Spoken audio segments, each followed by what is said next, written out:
All right, everyone. Welcome to the Nexus Gaming Series, Season 4, Week 3. We are going to have a Division B East game on our hands between the blue team and Uncomfortably Numb. We are just right now waiting on our captain to be ready. I am joined today by my good friend Locke. Locke, how you doing? I'm doing great, Falindrith. How you doing today? Doing pretty good. So just to get you up to date on the standings here, the blue team is currently in sixth place, in with 2 wins, 1 draw, 1 loss. And Uncomfortably Numb is in second place right now. I think they actually drew a game yesterday, so I don't know if the standings are updated. But they're currently in second, 3 wins, 2 draws, 0 losses. Yeah, I'm expecting this to be pretty good, actually. A good matchup between these teams. yeah. I'm unfamiliar with the blue team, but uncomfortably numb. We played them last season, We and did. it makes a lot of sense that they're in second place. They're a real strong team, especially with Mister Monkey Man. He's really, really a great player. Okay, teams have given us that they are ready, and we're gonna start the draft right now. Yeah. Here we go. All right, so the first map is going to be Tomb of the Spider Queen. This was I think this is the map pick of Uncomfortably Numb. Uh, so, uh, the map bans were Braxis Holdout and Towers of Doom, and you know this map's a lot of fun. Our second map's also going to be Shrine, so these are like the classic NGS maps right Right. now. Yeah, really. Like pretty much every single match has at least these two maps every hmm single time. hmm Now, Yeah. So talking about the teams real quick, I want to bring up that these teams prioritize supports heavily. So we'll see if that gets scouted out. Uncomfortably Numb has a very high priority on Malfurion, and they have actually never lost a game with Malfurion. And on the other side, the blue team prioritizes Stukov. So it is possible that we might see one of those supports banned out in the first round. I know Uncomfortably Numb really wants to play their Malfurion. We were talking a little bit in the coin toss lobby before this, so I'm pretty excited to see if these teams have done their homework. yeah, well, you are the support main. So, are they taking two supports or is just one support normally? The general meta right now has been a single support, and then usually 2 warriors and 2 assassins. That's kind of like Right. the standard meta right now. We see a Mm, Maiev ban coming out. What do you right. think of that instead of banning out Phoenix? Yeah, well, it's difficult to say because it's definitely not based upon like the map itself. I feel like they both have pretty good wave clear. Um, yeah, there's more worried about the blow up. Well, Phoenix has more of the sustained damage. Mm-hmm. Mm-hmm. Stukov ban coming out, so it looks like the blue team is going to have to show us a different support than their traditional Stukov. I think they've played Lucio recently. I don't know if now that Stukov's been banned out, I don't know if they're going to go with the Malfurion to take that away from Uncomfortably Numb, or if they're going to go, if maybe they're just not comfortable on it, and will go with their comfort pick Lucio. Yeah, it definitely looks like Uncomfortably Numb did their homework on that Stukov ban. Yeah, Uh, definitely. I like it a lot. It does leave Phoenix open to be picked up. They have played Phoenix in the past. Narena on the blue team has played Phoenix to like I think pretty good results. I gotta check that real quick. Yep, they actually have won both games that they played on Phoenix, so oh, that's definitely a possibility for them. yeah, it sounds like now that you say that, I would definitely prioritize the Phoenix over top of the Malfurion. Yeah. Ooh, they go with Garage. That's another top tier tank right now. Yeah, I forget. Oh man, these portraits are gonna throw me off. I forgot that they changed that in this patch. I know it's Ooh, crazy. also, speaking of the patch, for everyone out there, yeah, not Phoenix, what's his name? Deckard. Genji. Deckard's Okay, currently unavailable to play in NGS, so I don't know why I like forgot his name, but the old guy is we not. were literally just talking about it I know. before. So yeah, cool. So good pickup there by the blue team. That's a nice, like Tomb of the Spider Queen is one of those small maps where you can very easily catch someone out of position and throw them pretty close to your walls. So Garrosh a constant threat on this map. Okay. So, and also a lot of small corridors too. But yeah, they pick up the Phoenix and the Malfurion here, which makes a lot of sense. One, you're saying the Malfurion is a really strong pick for them, and Phoenix is just Mm-hmm. ungodly. It's just too good. Yeah, this is going to be the 8th time that Uncomfortably Numb has played Malfurion, and I think it's also like one of the what is this? Like, yeah, they pick him up like pretty frequently. So Mm. not too surprising there. Phoenix, I think, is new for them. I don't know if they've shown their Phoenix play yet, so I'm excited to see what they got. Oh no, they have. Just kidding. They've played him twice. So Oh, okay. I was gonna say maybe they haven't had the chance to because basically first ban type of maybe, thing. maybe. Yeah, I mean it's interesting to see the Naive ban was not one I expected actually from the blue team. Like it's typically been like Phoenix and Sukov I think are pretty standard first bans for NGS. So, uh, Right. not too surprising there. All right, the Comfort Lucio pick coming out. Mm-hmm. It should be noted that the blue team has only ever shown 2 supports, Lucio and Stukov. So, Okay. like so Lucio is very much not a surprise for me to see that. And I don't know how they do in Hanzo, so definitely good to see all of that wave clear and Merc burning coming out on this Mm-hmm. map. Yeah, Hanzo is one of my favorite characters. Between his like mixed W and Q build, especially with like Q on forward for the wave clear here on this map, is really really strong. Yep. The W wave clear has always been a little bit iffy because the angles on this map are oddly crazy compared to other maps. Yeah. So and of course, but there is also the opportunity for the boss to steal with his W. Yeah, that's a good point. That's going to be like a constant threat on the side of the blue team, those boss steals. It's good. I remember just trying to think of the last time I saw the blue team play on this map. They had this crazy core rush, and so maybe we'll get some of these crazy back and forth games going again. I think it was a game. It was really fun. You should go back and watch it because at the end, Stitches attempted to eat the entire team while wailing on the blue team's core, but couldn't quite get enough damage before. Oh my God. It was a great game. I'm hoping to see some more back and forth games here. There's a Sonya man. Oh, it was just Stitches. It was just Stitches at the end. They went for I don't remember who they were playing. I have to look it up. But the other team went for a core die. I think it was Totem Annihilation, maybe. Okay. I don't. Oh, I'd have to look it up. But it was a fun one. Anyway, we have back to this game. We have a Sonya van on the side of Uncomfortably Numb.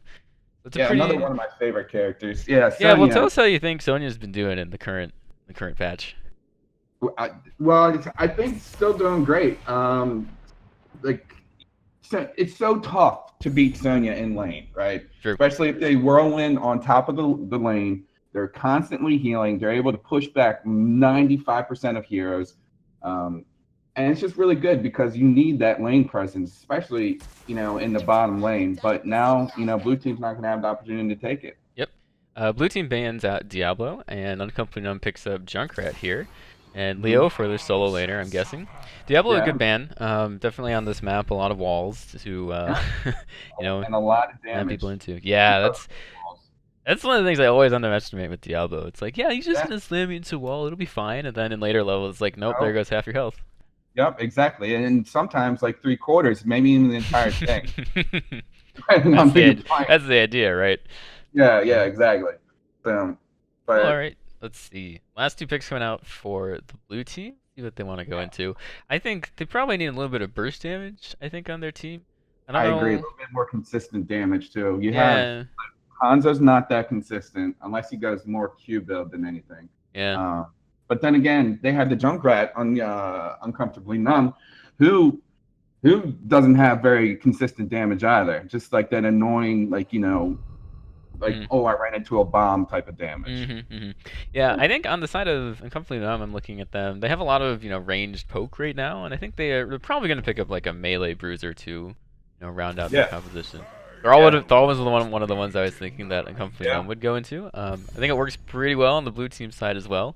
Gul'dan doing some of that range damage.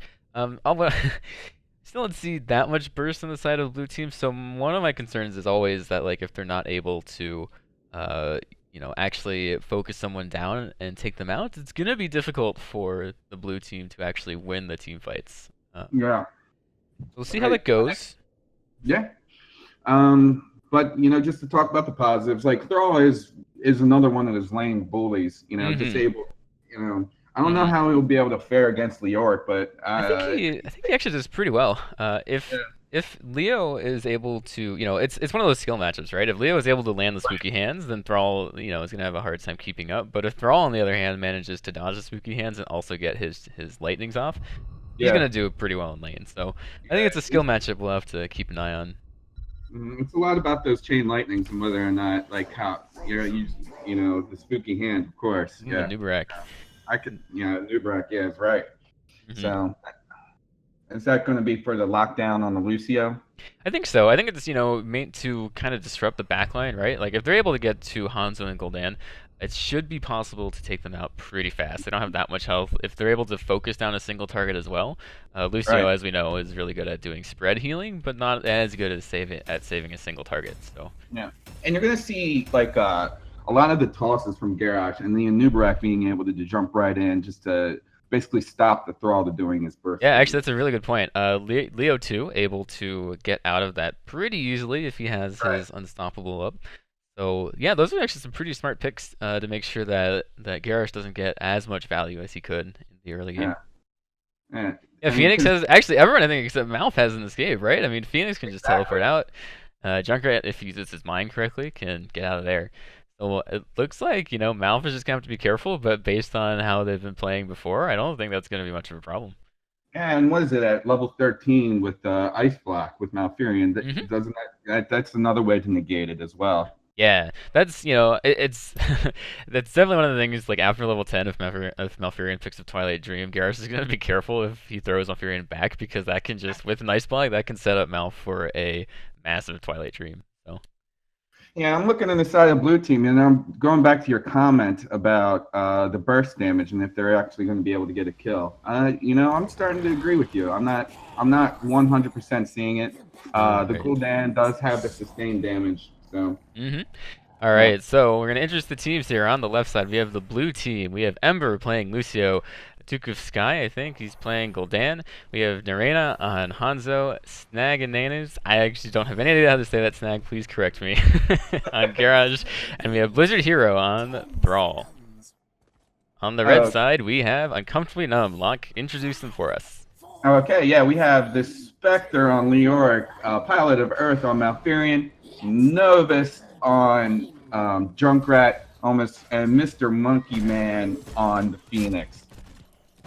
Alright, teams just kind of going to the mid lane, feeling each other out. Thrall is actually immediately going down to the bot lane, opting to pick up the wave. He's rotating up a bit, seeing if there's anything he can catch here. Yep. Doesn't look like it. He's going to go back down. Pertinent talent picks right now. You have the Hanzo on going. Ooh, nice Thrall on Phoenix, but as we were saying, Phoenix has a teleport, so that's not really much of a problem. Yeah.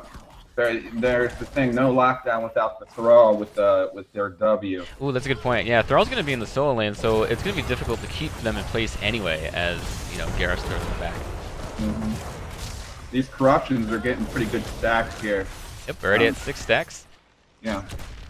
It looks like the blue team is setting up for their traditional 4-man rotation in mid. They definitely have the wave clear for it. I think Uncomfortably Numb has the wave clear to deal with it as well, so it looks like they are managing to match. They're slightly behind. It looks like they're behind a little bit in the mid lane, but for the most part, they are keeping up. No problem. And that's just the power of Gul'dan, Like he's just.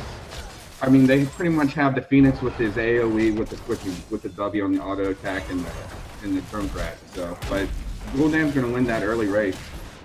Down in the bot lane, we're just gonna check in real quick. It's even, so neither Thrall or Leo managing to get an advantage here, just kind of poking each other. Yeah.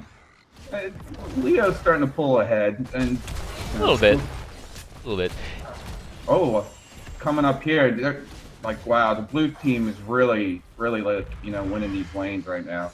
Yeah, they're not too far ahead yet. It looks like they're about one wave of minion XP ahead. So Uncomfortably Numb doing a good job of keeping up with the rotations there. They've opted to put 2 people in the top lane, just to make sure that they get all of the experience there. Nice displacements on Garrosh there. Smartly avoids the trap, didn't want to get stuck and have any follow-up damage happen, so nice work there on both sides. Eats the trap now, gets displaced, has to be a little bit careful. Nice throw on Phoenix. Phoenix's teleport is down. Garrus is able to get out, they could maybe get the pick, but instead, Lucio gets rooted and taken out. Maybe Garrosh too. Look Yeah, at wow. this. Yeah. Oh, and then incoming. Wow, what a cleanup. Yeah, Phoenix is cleaning up there after surviving Yeah. the initial engage, just getting free hits on all members of the blue team. That's an That early 3-0 for Uncomfortably Numb. yeah, and that aggressive teleport by Mr. Monkey Man, just stealing that kill on Lucio. Yeah, well, I mean, when you see people that are low on your Phoenix, why not go in for it? Yeah, absolutely. Which really gives them a pretty good range to turn in. They were a little bit short at the time in order to get the first turn in. So, and you know how important that first turn in is on this map. Yeah, we'll see if the Uncomfortably Numb opts for the early turn in, or if they want to sit and collect more gems and try to get that double turn in to get that really lane push advantage. They bring Hanzo down to the bottom lane for a second to help out Brawl with Leoric. Doesn't look like too much happened there. I think Leo is still there. Garrett has to be careful. He's getting pretty low. He uses the Unstoppable to avoid getting rooted, so nice heads up play by Snag to avoid those roots. He definitely just saved himself from dying. Yeah, that would have been a kill if he got rooted, for sure. Yeah. Gul'dan's already at 21 stacks already.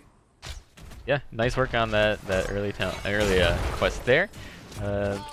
Looks like pretty standard talent pickups for the level 4 tier as I'm looking at him. Uncomfortably Numb does go for the Web Weaver turn-in. They're almost level 7, so they're going to be able to push with the Web Weavers with their talent tier advantage for a little bit. Right. Blue team's not that far behind though, so it's a case where they're gonna have to be careful because if the blue team hits level 7 while Uncomfortably Numb is pushing under a fort, the fight could very quickly turn against them. Yeah, and if they're able to clear out these web weavers, real quick, this really couldn't be that big of a turning. But there's a huge push going on top and the rest of the team is on the bottom. Well, that was because they went for a quick pickup on Leo. Leo actually got taken out there. So it was a good rotation to pick up Leo in the solo lane. But yes, they're actually doing a pretty good job of cleaning out both of the bot lane and the mid lane web weavers. They knew that Uncomfortably Numb was pushing the top lane, so they opted to clean up the rest of the web weavers to not lose out anything on those lanes. Top though is a very important lane, so Uncomfortably Numb opening this up for them very early. And the boss is up here, so if too much pressure gets put in this lane, the boss becomes an win condition for Uncomfortably Numb. And you nailed the nail on the head right there. Yeah, top lane is so important, and getting that early fort down, and also especially aggressive teleport by Phoenix in the mid lane to pick up Thrall. That's 32 gems lost on the side of the blue team. A nice pickup there. Oh. They're doing pretty deep. They do have cover of the minions for now, so that's what allowed them to pick up that kill right there. Definitely like some nice aggressive play from Uncomfortably Numb. I remember this when playing against them. They did this all the time, so they're not afraid to pick these engages and just get all the picks they can whenever they can. And it looks like the blue team is going for their turn-in because Gul'dan has 33, which is not the person you necessarily want to have that many gems on. Yeah, it's a shame that they lost so many gems from Thrall there because they're pretty close to having a turn-in and a half of web weavers. So good job by Uncomfortably Numb to keep that down. And also good job, by the blue team to have enough still for a turn-in despite losing a large number of gems. Yeah, it's surprising that they're not farther down as of right now. Well, they've been doing a good job of soaking lanes. Let's see if I can find where the Indian XP is real quick.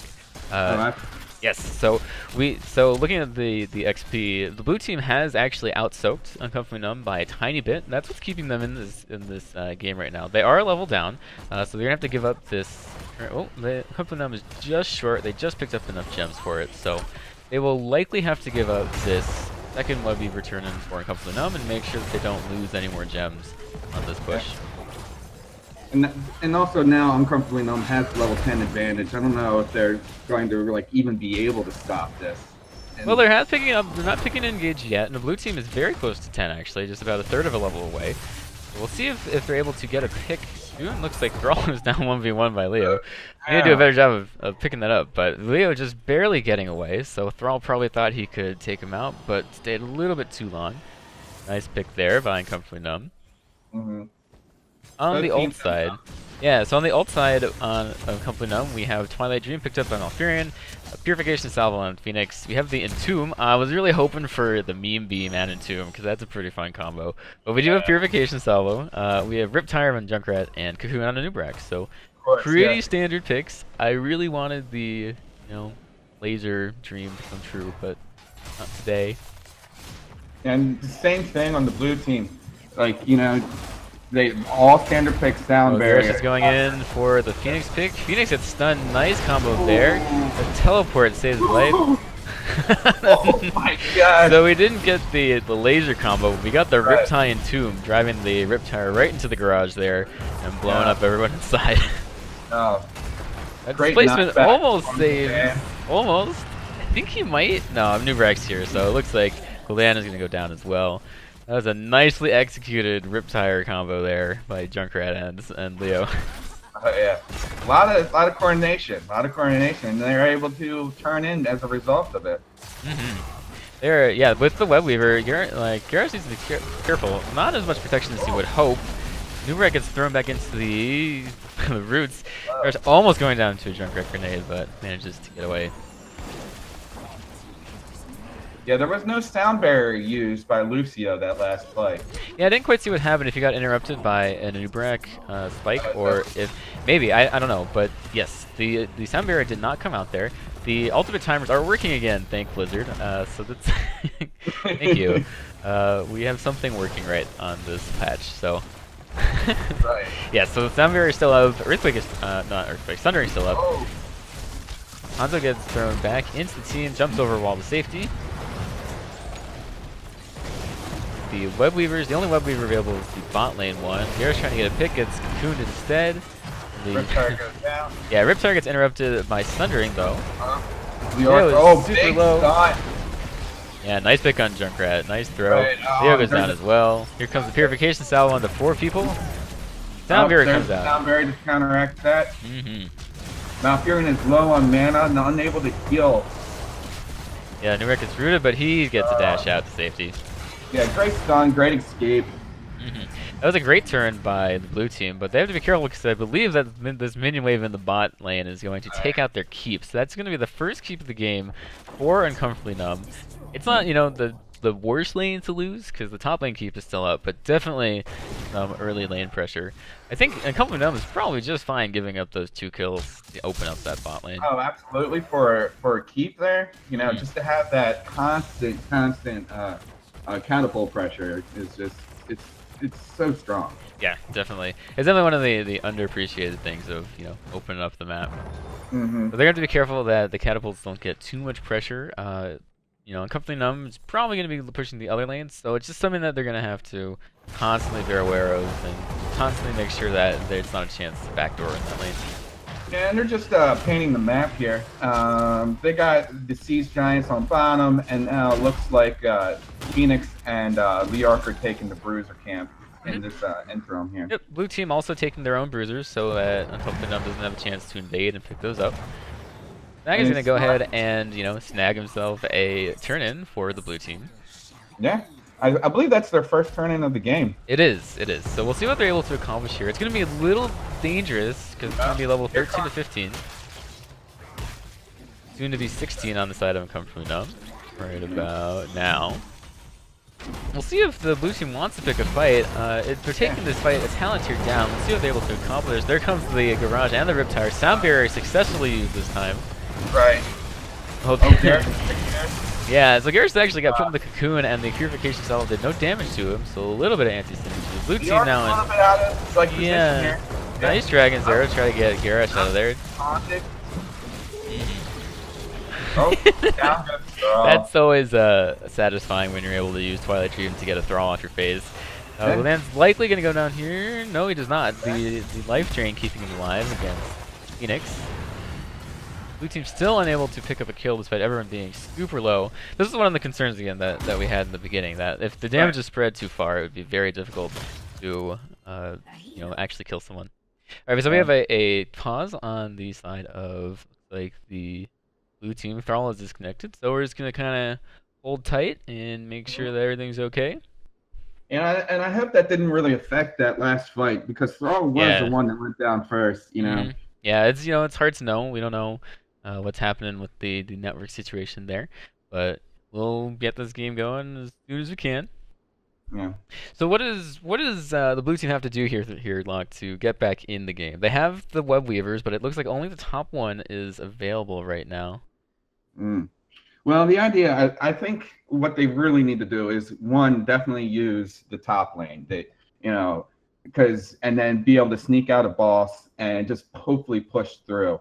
And use Gul'dan and their wave clear and just be smart, wait till 20 and take the fight then. And just hopefully, one, either lock down the Malfurion so they stop the heals and protect the Gul'dan. Yeah, agreed. So the teams, all right. So we had a complete disconnect. It looks like on the side of the blue side. So it looks like we are probably restarting this computer. Team's joking a little bit, having 30-second break with pilot starting the countdown. But yeah, I definitely agree. It's super tough though, right? Like there's just it's difficult with the team that the blue team has to keep Nubrek off of that backline. They only really have Garrosh for the peel there, so they're relying a lot on the Gul'dan Horrify to provide that second level of control that they need. So it's a little difficult with a solo tank to prevent just Leo just floats the back line, puts down the Entomb, and if we've seen this twice, Junkrat will just use the Riptire immediately, and that's the beginning and sometimes end of the fight. So Yeah, it's yeah, I tricky. think you nailed it. Yeah, Garrosh is like, he's just gonna have to use his taunt, excuse me, like better, I would say, in order to protect the back line. He has done it quite a few times on the Nubrek that I've seen, but I think that's really where it's gonna, come down to. hmm Yeah. But that Entomb Riptire combination, get out of town. You Yeah, know. man. I still wish Uncomfortably Numb, give us the meme beam because that combo would have been hilarious. Yeah. Did you see on Reddit where the Sylvanas mind control with the meme beam? No, you just It like was walk. You just walk him into it and just have him stand there. like literally like there was this I love Kael'thas it. in the middle, and he just basically stood still, didn't even see Sylvanas, and then oh my gosh, I'm mind controlled, and then I'm dead, and I'm like, oh my god, that's great.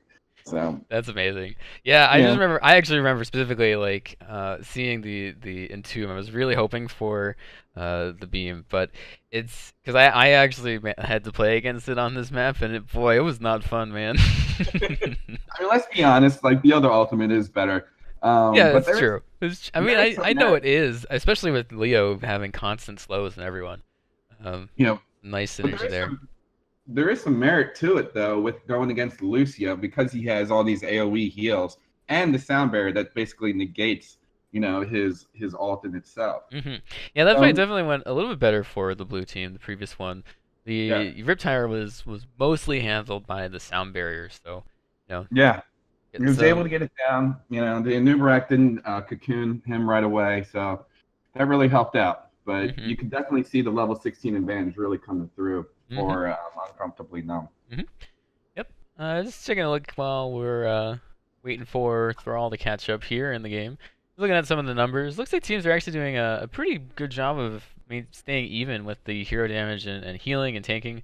Nothing really stands out actually. I mean, Gul'dan at Ekforce has like 120,000 siege damage, but that's Mhm. just Gul'dan.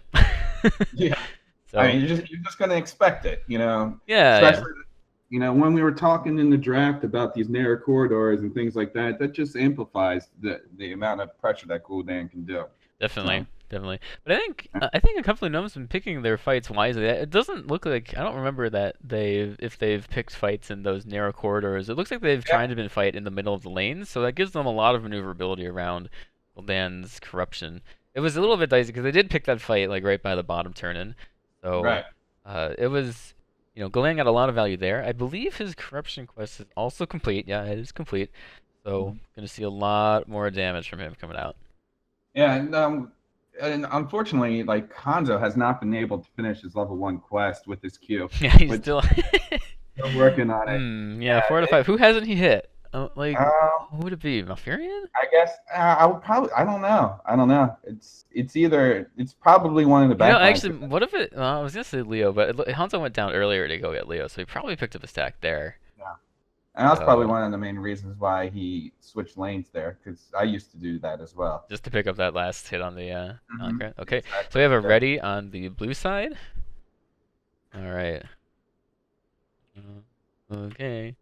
We have three, two, two, one. Pause break. Wow, I need to learn where the pause break key is, teams. All right. All right. And welcome back, Thrall. Oh yeah. Hopefully he stays with us. Speaking of Hanzo's quest, he actually just completed it. It looks like it was Oh, on did he really? Junkrat. It looks like it was on Junkrat. So, putting to rest that speculation. Yeah, and that really, like, one, it increases his lane clear so much, and just the regular hero damage. Hmm. Yeah. So But again, it's hopefully still that's really going to help him out. yeah. Again, it's still a lot of poke. Okay, so blue team needs to be careful here for this engage. Entomb is up. Riptire is also up. Looks like they're wisely waiting for Thrall, maybe. Gul'dan? Careful here. There comes the Entomb. Instant horrify. Yeah, and There comes and Purigation outcome. Salvo and Riptire. Yeah. Nice sound barrier, but it looks like he's gonna wait on the Riptire. So nice play there by Junkrat, waiting out the sound barrier. And Nice. the Entomb, I would like to see. There it is. Yeah, and Lucia Yeah. has no chance to escape there. Just too much. Yeah, that was a fight that the blue team didn't really want. It looked like Gul'dan stepped up a little bit too far and just managed to get caught out by the Entomb. Thrall is in the bot lane trying to soak back up to 16, so maybe a slight miscommunication, but you know, still it was they almost got away. But some great play both by Lucio and Junkrat. Junkrat just managing to sneak the Riptire in right under the sound barrier. Yeah, and like of course the Phoenix there with like the sustained damage really like finishing off like the Gul'dan. Yep, so Uncomfortably Numb, their prize for that fight is going to be the boss, so it's going to be potentially, oh, they got to turn in too, so this is a dangerous situation for the blue team, because this is definitely going to be a top keep, some nice synchronization of the boss capture there. The blue team needs 16 before they take this fight, and it looks like they're going to go ahead and play a little safe. Thrall's trying to get the lanes taken care of down there. Yeah, this is definitely a dangerous situation, Locke. It could potentially be game if Uncomfortably Numb manages to get a few picks here. Yeah, it's gonna be tough. I don't see a way out. They really have to get some kills, and they have to get them quick. Gul'dan's really got to use his AOE to really. Yeah, that keep goes down without a fight. Blue team didn't have level 16. Nice taunt, nice throw. Nice. Good combo with all the CC there. Not quite enough to take him out. Riptire out. Oh, and then Oh, nice throw to safety there. Yeah. and the sound barrier just to save everybody. Yeah, so now the boss is on the core along with 2 web weavers, so I believe this is going to be game on the side of Uncomfortably Numb. Good game. Oh yeah, okay. Great game. Yeah, Uncomfortably Numb just at the end, they managed to push their advantage, take the boss and the web weavers at the same time, and just synchronizes the map objectives and finishes out the game. Yeah, it was a great play there at the end, grabbing the boss and then turning in this. And I really want to say is that Uncomfortably Numb, they really picked the timings of their fight, not necessarily like where they fought, which they did pick great places to fight, but their timings were really, really great. Like one at the 16 mark, the level 10 mark, and then right there at the end. Yep, that's something we've seen from them a lot, actually. Just the great timing of everything that they do. Like they take the camps at the right times. They know when to push the objectives. They know when to go for the bosses. So, I think it's one of their teams that we'll probably see in the playoffs again. So, maybe we'll have a rematch. Winston Churchill Manatees versus Uncomfortably Numb in the playoffs again. So. Yeah, I would like to see that. Yeah. All right. Cool. All right. So we're going to take a quick break as we get the second game set up, and we will see you all in a few minutes.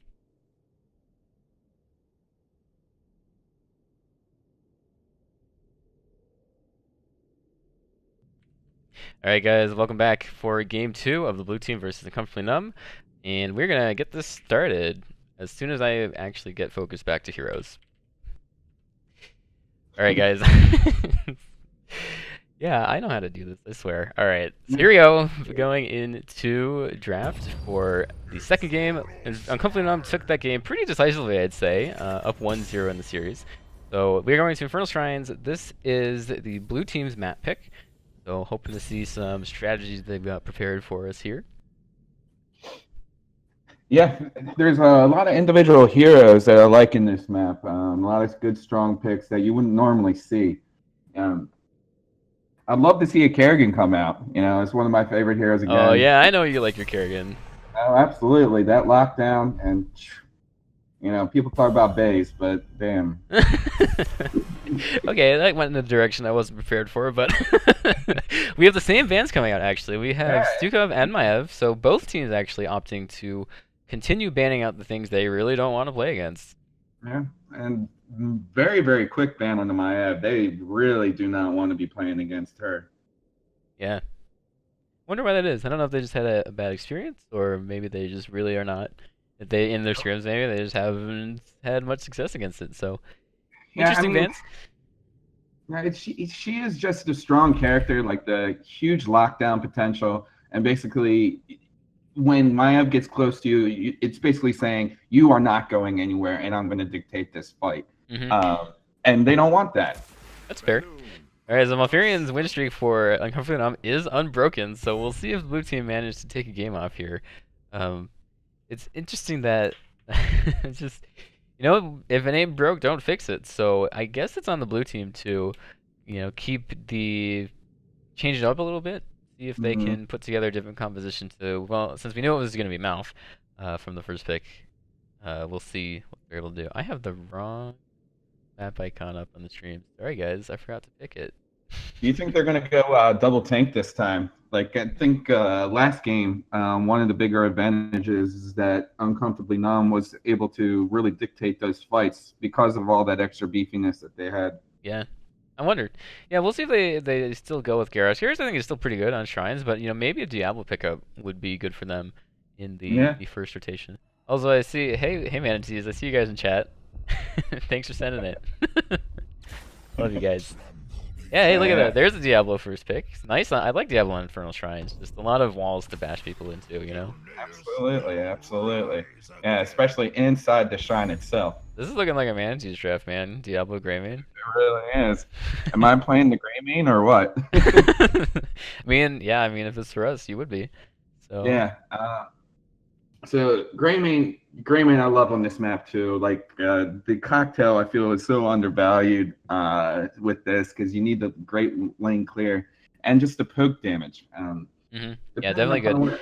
Definitely a lot of things to get hit on the shrine too, right? So the power of the cocktail is a lot in the cone after it hits something, and when you're fighting on the shrine, there's like the shrine monkeys everywhere. You can just throw out a cocktail and get a lot of value out of it.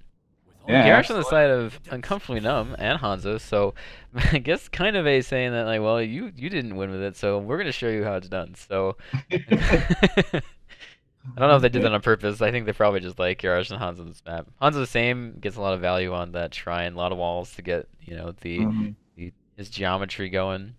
Yeah. W build's really strong here, especially if they're gonna have a lot of melee characters with Diablo and Greymane. And if they throw in another one in there, it's even more value, Yeah, we'll see. I think I'd opt into a little bit more ranged on the side of the blue team. They're probably gonna. I would also pick up, a little bit more burst. Like I wouldn't be surprised to see a Jaina or Kael'thas actually come out on the side of the blue team. Those are two kind of zone control mages that do a lot of work on the shrines. I agree. This is one of Kael'thas's better maps, So especially with his blow up potential and like the cluster ability, is that a word? It is now. We'll say it is. Yeah. When everybody's like going in on the shrine, a lot of chances for him spread the bomb. So we'll see. Yeah. There's the ban. I'm sorry. Go ahead. No. So yeah, there was a ban on Junkrat. They really didn't like him at Riptire.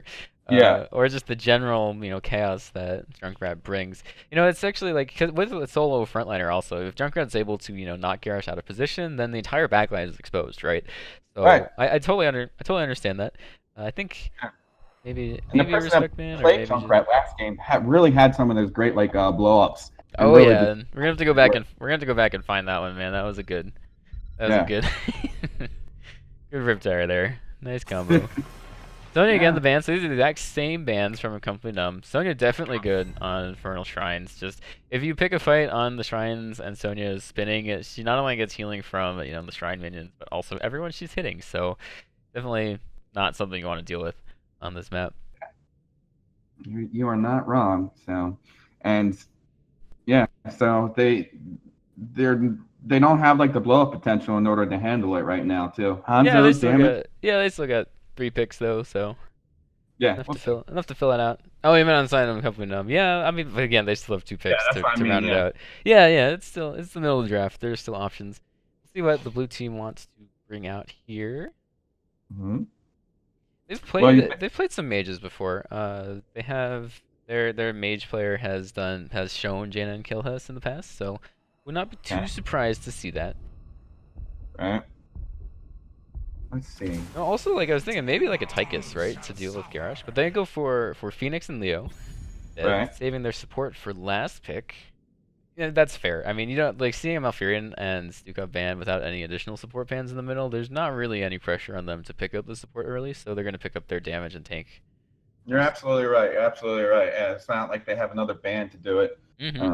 Blizzard hasn't implemented that as of yet, so waiting on that, Blizzard. But hey, I just think saw in the chat. Thanks for the host, Bahamut. Welcome, guys. This is the Nexus Gaming Series. Just going to introduce it real quick. This is the blue team versus Uncomfortably Numb in the B Division East. Uncomfortably Numb is up 1-0, having decisively taken the first game in the series. Sorry, Locke, go ahead. yeah, we're back here on Infernal Shrines. So on the blue team, speaking of healers, I think Alex Strasser really is. I would love to see an Alex. I love playing Alex. But it's kind of iffy, right? Like, with the Cassia, it's if there's too much like zoning that comes out on the side of Uncomfortably Numb, picking Alex is a little bit dangerous. So, Cassia and Varian coming out to deal with that Phoenix, I like that a lot actually. I love the Cassia pick. It's pretty great. Especially if Varian's able to taunt Phoenix, Cassia can just blind him and jump on him, and Phoenix has a pretty low health pool and is just gonna get blown up. Yeah, and like going back on that Cassia pick, going against that Greymane, it's dependent upon how the Greymane builds, of course, but it's really shutting down two of their only damage dealers as of right I just noticed that as well. Because they didn't pick up a mage, their damage is primarily auto attack based. So Cassie does a great job of shutting down what the blue team wants to do. So really nice, drafting by Uncomfortably Numb. And it's in the situation where the blue team now actually has to pick a support, so there's not too much you can do at this point in the draft to fix that, right? Right. Yeah, there's no counterplay available. I mean, well, there is a little bit dependent upon who you pick, but I would like to see the Alex Strasser here. Hey, there it is. Go for it. Yeah. All right. And so it is a little dicey though, actually, because Cassie has the AoE blinds, Malfurion has the roots. Hanzo can engage on that with the Dragon's Arrow, so it's something that Alex has to be a little bit more careful. But with Leo and Diablo in the front line, like definitely, I think they should have a lot better time healing for their backline this game. So I'm excited to see Alex. This is the first time the blue team has shown us something that's not Lucio or Stukov. So hoping for some fun. Right. Yeah.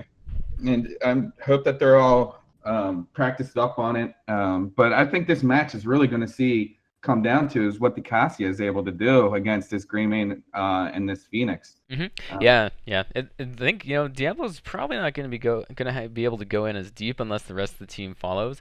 Diablo's one of those tanks, right, that is able to peel if he stays in the back, but usually wants to go in and grab someone and delete them. So if Diablo gets a little bit too far ahead of his team, Cassia's going to be able to slip through the back, and Varian will be able to taunt Phoenix, and all the damage is going to go down. So we'll see if they're able to be. I would like to see actually a bit of aggression on the side of the blue team, trying to get those engages.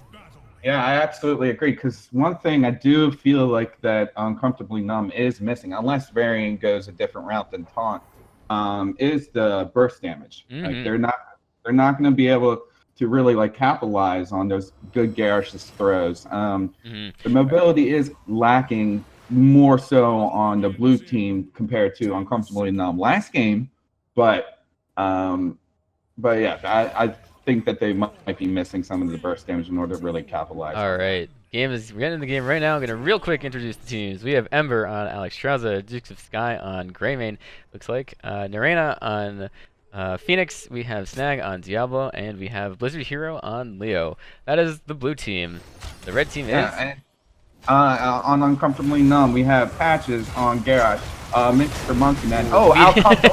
Speaking of Patches immediately pulls off the combo that they needed, throwing... yeah, and Diablo might go down here too, wow. Yeah, not even time to introduce the teams, guys. Uncomfortably Numb not waiting, getting the early picks at Phoenix. That's one of the things, right? Because Malf sets Malf sets Garage up really well. I was thinking the other healer that sets Garage up pretty well, but Malf and Garage is a pretty scary combo, right? Because you're able to throw people right into the roots. Like, you know, with the communication that Uncomfortably Numb's been demonstrating, that's a pretty easy combo for them to pull off. So yeah, I agree. Definitely something that they gotta be careful with.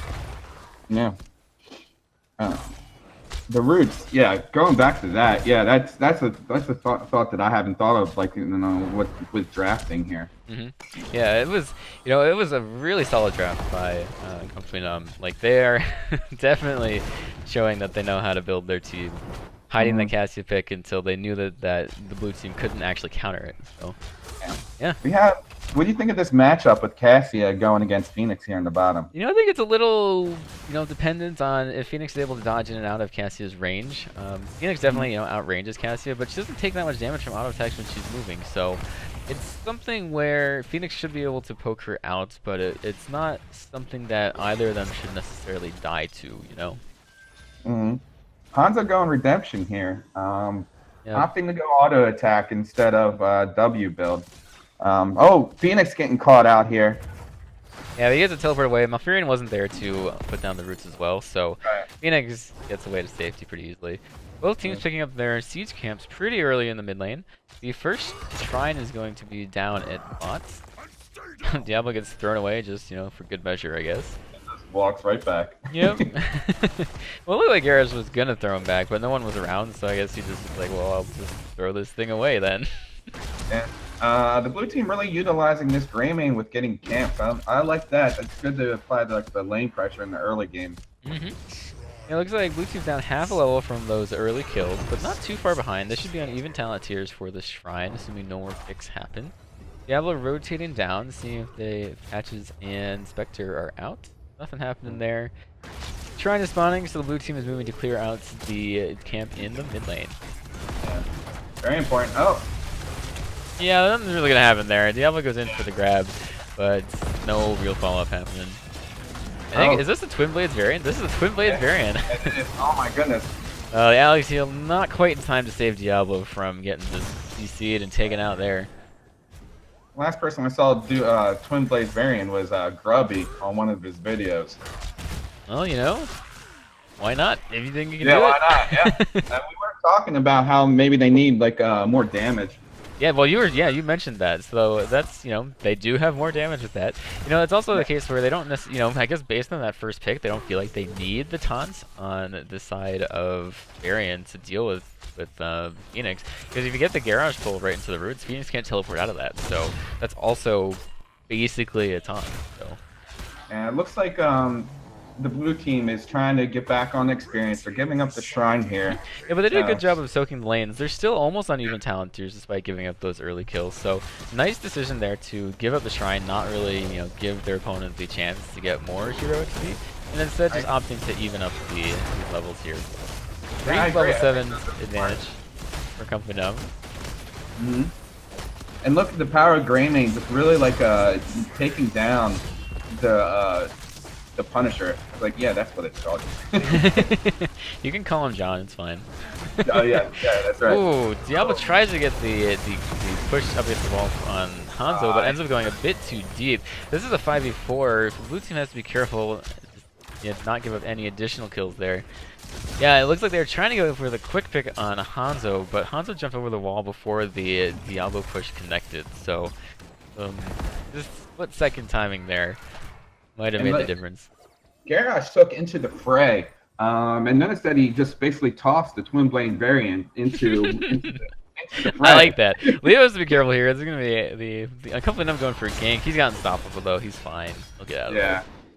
there. Yeah. That's But funny. I like that. Just kind of throwing the twin blades at him.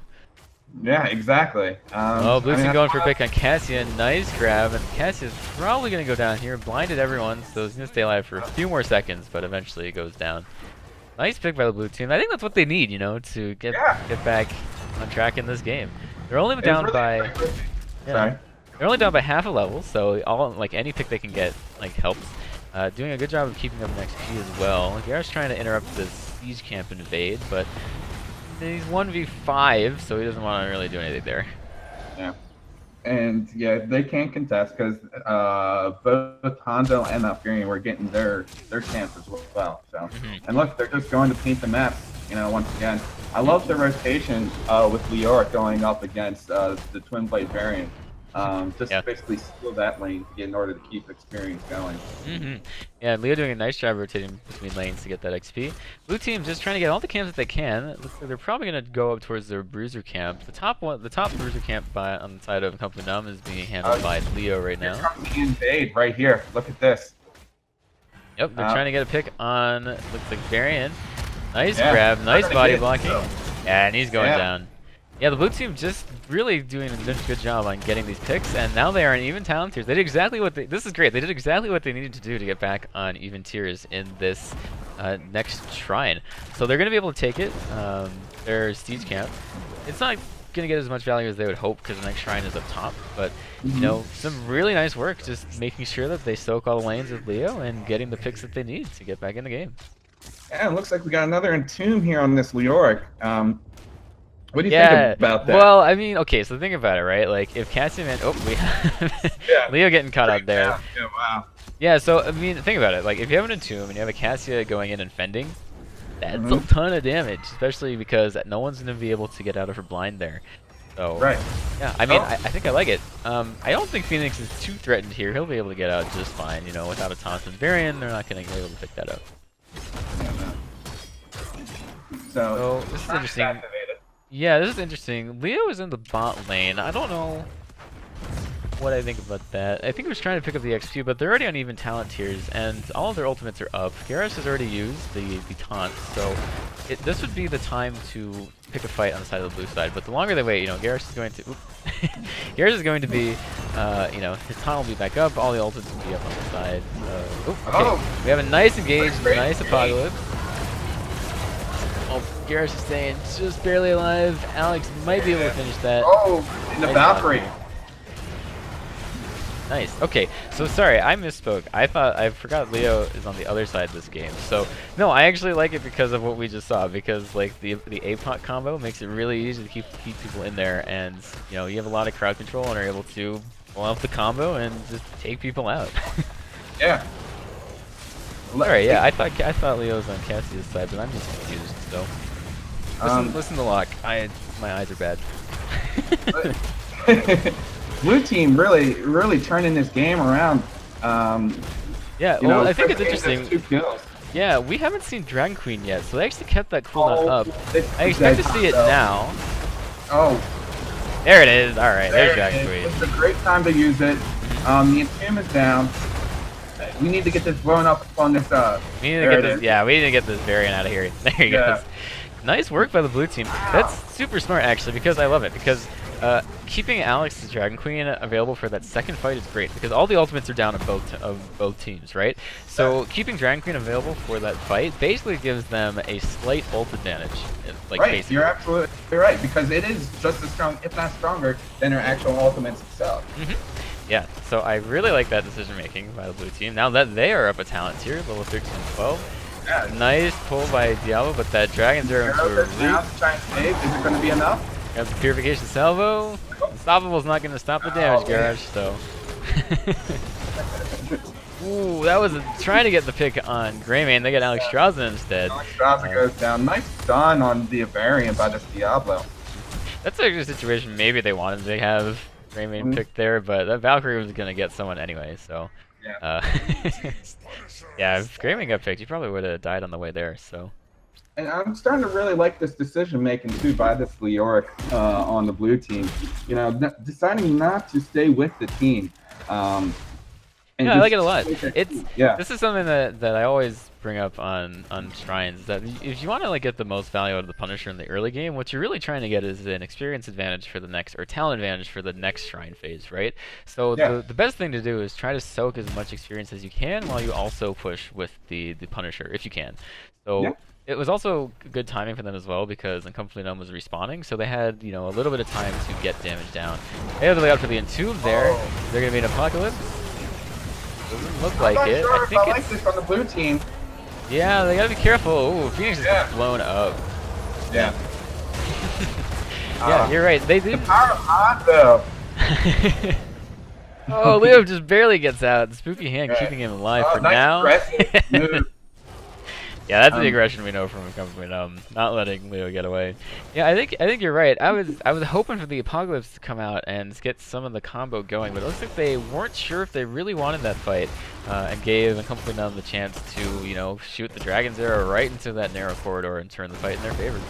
Yeah, absolutely. And all the damage they went onto the Garrosh for on Uncomfortably Numb side. Yeah, they almost managed to take him down, but you know, Garrosh of course gets. Ooh, he has to be careful here. He didn't back in time, but again, Spooky Ghost gonna walk away, no problem. Actually, he's still pretty healthy. I thought they would have focused him a little bit more as he was walking away. But Uncomfortably Numb just sieging up this bot for it. They have the Bruiser Cam. They're gonna get that easy peasy. Going back to this Into the Fray with patches on the Garrosh, really like getting a lot of value from that individual talent. Ooh, going for the value. The pick on Phoenix. Nice pick. Like, ooh. Yeah, so that was real nice play by Uncomfortably Numb. Leo actually was invulnerable during that, so he could have taken the Valkyrie instead, but it unfortunately lands on Phoenix on the side of the blue team, and there's not much you can do when you're in the middle of the team and getting taunted by a Garrosh. Yep, you're absolutely right. And it looks like it's blue team's game to lose at this point. Ooh, nice Entomb. Doesn't look like Hanzo can't jump over that wall. Looks like Cassie trying to get into damage. Oh, the Varian. Yep. Alex gets out. He's on the claim. By Alex Drowsy here too. Yeah, keeping her team alive. Cassie is a bit too far out now.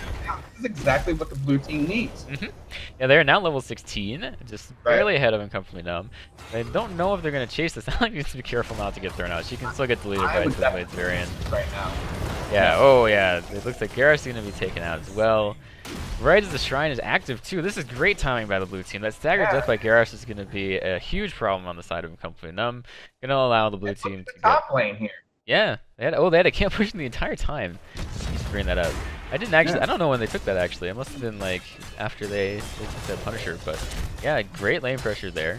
I think it got the walls. Looks like. Yeah. So and it gives the blue team here enough time to get a good solid lead on this shrine because they had to respond top. And once again, you see Leoric just pushing in lanes. You know. So, but here comes the invade. Or not. Well, I mean, they're going to have to wait, right? Garrosh isn't quite there yet, so they're going to try to get a pick, it looks like. Nice APOC to interrupt any follow-up on the down 3. Yeah, but barely comes out of there alive. Incoming the Dragon Arrow. Is Alex going to use Dragon Queen to get that? Oh, come on, Alex, do it. Nah, she's not going to do it. Yeah, my game froze. Oh, okay. Yeah, it was pretty close. Hanzo I actually think could have been taken out by a Cleansing Flame, but Alex keeping it to, you know, do some healing later instead of going greedy for that kill, which they get anyway right now. Nice counter by Malfurion. Greymane gets out with 27 health. Can't believe he got out of that. Punisher gonna help with killing Garrosh there, and just some, you know, the blue team is just pushing with the Punisher and getting the kills that they need. Yeah, unfortunately, I'm not able to commentate because I'm looking at this solid screen. I mean, this Dragon Arrow has great animation that I'm staring at. But. Okay, well, hopefully you reconnect soon. So in the meantime, you should let me know when that happens. In the meantime, the blue team is pushing in on the mid keep. Alex is using Cleansing Flame to cover everyone as they siege this up. Now, Fearing gets picked off. Ice Blood going down. I think the team will get there in time, but no, not quite. Now, Fearing goes down to Greymane. The blue team is just sieging up on this core. That staggered death from Malv is going to be a bit of a problem. Diablo gets thrown back into the fountain almost. He's probably super low. Alex trying to keep him up, but eventually he goes down. Diablo had full soul, so he'll be back real soon. Not a huge loss there. The tanks giving their lives for the blue team to retreat safely. So nice pushes there. All right. I'm back, so great. So. Okay, cool. Great timing. Yeah. Well, I guess we're in the game. All right. Yeah. So it looks like they took the mid keep, which is fantastic. Well, they gotta look out. There's a fade on the outside. That's exactly what they don't want. Yeah. So Alex didn't have Cleansing Flame up, and that's not a situation you want to find yourself in as Alex Straza when a variant shows up with Twin Blades and you have no way of escaping. So nice, heads up play by Uncomfortably Numb, knowing where their opponents are gonna go, and taking them out. They're gonna siege up on this bot, not keep. They have a sizable minion wave and a decent amount of pressure here. Yeah. They don't know that Phoenix and Diablo are taking that camp, but they know now, so they might stay a little bit longer. Ember doing some trash tags, didn't want that camp anyway. Looks like something is going to pick up the keep there. Valkyrie not picking up anyone. Yeah. Blue team has the one there. Yeah, this is fine though for the blue team. They don't. I like this because their healer isn't up. So if they pick and engage right now, they have to be very careful about how they do it. Because Alex is still down for another 4 seconds. They do have level 20s, a little bit before Uncomfortably Numb does. We'll see if they're able to capitalize on that. The blue team, they traded a camp for a keep, which is definitely something you don't want to do. I didn't even get that camp though. The Uncomfortably Numb picked that up. Really, Stag is going in for a pick on Cassia, but gets rooted out instead. Both teams choosing to disengage. Uncomfortably Numb smartly choosing not to engage because the blue team does have level 20. Diablo's going very far out for a potential pick here. Just trusting that his team will follow. Didn't like that wall, I guess. Lord of Terror raining down on that wall. Who is he, Illidan? Oh, he's Diablo. I know. Illidan attacks. Oh, here's a potential pick. Ooh, stun actually lands, but it's over the wall when it happens. So, bad. Hanzo gets to get a jail free card. All right, Uncomfortably Numb is going to pick a fight on even talent tiers right now. This is perfect timing. The Hellgate comes out. Yeah, Cleansing Flame is covering everyone for now. So Snag's got to be very careful. I don't know if he has Apocalypse. There it comes. There it comes. All right, Dragon lands. Before he dies. Looks like the blue team's going to be able to turn this. Nice work. Wow. Yeah. So you really have to give it to this Alex Straza. Like, the I love Alex, And the Diablo. This is great. Yeah, I like this too. Like, why waste your time with the Kiev? It's not quick match. You don't need the XP. GG's coming out on the side of Uncomfortably Numb. Yeah, it looks like the blue team is going to be able to give Uncomfortably Numb's Valkyrian their first loss and bring the series to a tie. Yeah. Nice really work. Great series here. Yes. The second game, obviously, it was a lot more of a competitive game. Really entertaining stuff. So thanks to both teams. Yeah. All right. Yeah, that was some great work by Alex. Cleansing Flame getting a huge amount of value, just covering the team until they're able to retreat and safely. It's one of those things. Like, it's like in Pokemon. Like, got away safely. Yeah.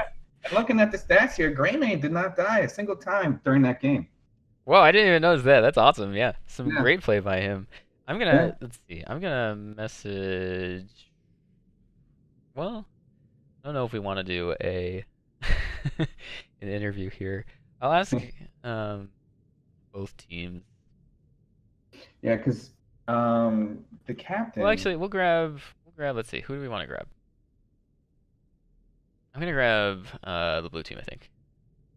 All right, so I'm gonna prepare that real quick. I'll just kind of keep the stats up for you guys to look at, but I'm gonna mute myself as we get that set up. All right, everyone, we are joined by Ember by request. It looks like from chat. So, how you feeling after that game?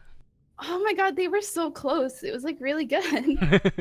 Yeah, Yeah. so you were the support player for the blue Mhm. team. Locke and I really liked your Alex Strauza play. So Oh my uh, god, thank you. tell us a bit about that. You guys haven't actually shown that in NGS yet. So yeah, tell us about that. Well, first of all, I'm not just a 1 or 2 trick girl. Like I asked Pilot, I was like, hey, why'd you ban Stookie? And they were like, oh, you only play Stukov and Lucio. And I was like, fuck. But thankfully, Infernal Shrines was there, and I'm like, oh my god, I could get to finally play fucking Alex Straza and have some fun. Yeah, it looked like fun. Yeah. Yeah. Yeah, no, it was. So basically, our plan was to dive them, and I would press R, and that was it. Well, Yeah. you definitely accomplished that, I think. Yeah. Yeah, it definitely worked. Locke, any questions for Yeah, about that that second game? well, that second game was fantastic. Thank you. And that play at the end, me and Falindrith were both saying, I think you sealed the deal there between you and the Diablo play, especially like that quick reaction time that you had there with your R. You said it yourself. You just want to hit the R, and you're Yeah. good to go. Yeah. Well, But, and it was kind of nice that the Cassia took Valkyrie, because then it just brought our Gray main right to him. We were like, okay, that's an instant R. there you go. That's a good point. Yeah, you know, 'cause you don't actually want Greymane that close. So Yeah, Mhm. no. cool. It's just like the Twin Blades variant that's with the same thing from the other side. Exactly. Yeah, We yeah. were kind of There's surprised by the Twin Blades pick. We Yeah. thought it would be like taunt on taunt on taunt, which Yeah. Mhm. We were a little then- shocked too. So tell us the difference between the first and the second game. What did you guys change up? well, the first game we were kind of frazzled because we feel like we got debated into the Garrosh pick with the Junkrat. Like he just played very well. Like kudos to him. Mhm. Like Yeah. the mouth was also like super good with the entombs and like stuff. Yeah. Mm-hmm. Yep. Like in the silence, and we were just, and then we couldn't figure out how to counter it. Really. Yeah, it looked like you had a bit of a hard time getting the engages that you wanted there, but yeah, they had some really like solid play at the Locke and I just like I guess we lost a little bit when the first Intube and Riptire came out. But you did. I just want to say you guys did actually give Uncomfortably their first loss in Malfurions, so congratulations there. Yay! Oh, sorry, Pilot. Yeah. So yeah, the first game was a little bit rough, but you guys had some really nice like engages, like trying to get those picks onto Malfurion and Junkrat before they could do too much damage. But yeah, it's just really good work rallying after that first game and making a nice comeback here. So Yeah, we promised ourselves we wouldn't get tilted. well, you definitely didn't. So fun, fun game there. All right, Locke, any last questions for Ember? No, I really love the decision making game 2. Actually, yeah, why don't you tell me about the Leoric and sending them to the other lanes? That seemed like something that you weren't too keen on the first game, but yeah, you guys decided to change that up? Yeah, that was Snag's idea. He was like, "Fuck it." Oh, whoops, sorry.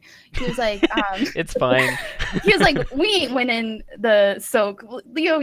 And Snags loves double soaking, so like whenever he can do it, he's just like all about it. And he's like, "Leo, you double soak. We'll just hard push, and we'll try to catch them out on rotations." And we did that, and turned out to be pretty well. Mm-hmm. Yeah. The also I wanted to point out is the picks on the top and bottom lane on the Varian, especially in game 2. That was really great too. I thought that was between that and the Leoric plays with the double soak, really made that extra difference that you guys I thought you might have been missing game 1. Mm-hmm. Mm-hmm. Yeah. Cool. Well, thank you, Ember. Got any shout outs for the stream while you're here? Yeah, of course. I got to give it to my boys in Freelo. Only I see titties here, so he's the only one getting a shout out. The other ones are getting a wag of my finger. And my Overwatch friends who came and supported me, and everyone cheering me on. Yeah. Awesome. Yeah. Well, thank you very Right. much. Yeah, thank you. No, All thanks for right. the interview. Yeah. No, thank you. All right, Locke, we're going to wrap up this game between the blue team and Uncomfortably Numb. There is another game coming up. I believe that this one is Disbanded versus FML Esports, I believe, in the C division. So stay tuned for that. I'm going to take the stream down real quick to get all the overlays updated, and we will be back in a bit. Thanks for tuning in, guys.